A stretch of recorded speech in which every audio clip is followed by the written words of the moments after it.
देश में एक बार फिर होगी नोटबंदी। 500 रुपए के नोट बैन करने को लेकर मचा हलचल। नमस्कार, आप देख रहे हैं एनबीसी 24। आपके साथ मैं हूं दिव्या। एक बार फिर से देश में नोटबंदी को लेकर हलचल मच गई है। आंध्र प्रदेश के मुख्यमंत्री एन चंद्रबाबू नायडू ने एक बार फिर से देश में वित्तीय पारदर्शिता और भ्रष्टाचार मुक्त व्यवस्था की दिशा में एक साहसिक सुझाव रख दिया है नरेंद्र मोदी के सामने। उन्होंने 500 और उससे अधिक मूल्य के नोटों को चलन से बाहर करने की अपील की है।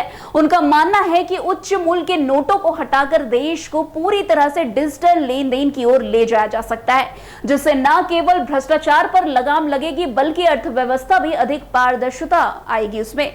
वैसे तेलुगु देशम पार्टी के 3 दिवसीय वार्षिक सम्मेलन महानाडु सभा में बोलते हुए नायडू ने न केवल 500 और 2000 रुपए के नोटों को बंद करने की बड़ी बात कही, बल्कि डिजिटल भुगतान को अपनाने की अपील भी कर दी है। उन्होंने कहा है कि देश को नकदी पर निर्भरता से बाहर लाने का समय अब आ गया है। नायडू ने बताया है कि उन्होंने प्रधानमंत्री नरेंद्र मोदी को डिजिटल करेंसी पर रिपोर्ट सौंप दी है और सुझाव दिया है कि यदि जरूरत हो तो 500, 1000 और 2000 रुपए के नोटों की छपाई पूरी तरह से रोक दी जाए। इससे न केवल काले धन पर नियंत्रण होगा बल्कि हर लेन देन को ट्रैक करना आसान हो जाएगा। प्रधानमंत्री से यह मांग कर चंद्रबाबू नायडू ने हलचल मचा दी है।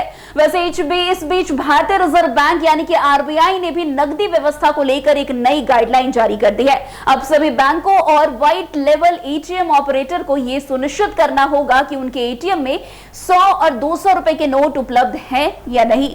वही बता दें कि साल 2016 में भारत ने आर्थिक इतिहास का एक बड़ा और चौंकाने वाला कदम नोटबंदी उठाया था।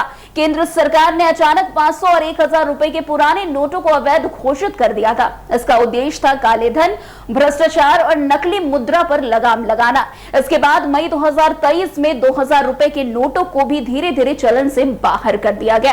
इस कदम को भ्रष्टाचार पर बड़ा प्रहार बताया गया और इसे देश की मुद्रा प्रणाली के सबसे बड़े प्रयोगों में से एक माना गया। हालांकि इस फैसले के आर्थिक असर को लेकर विशेषज्ञों की राय आज भी बटी हुई है।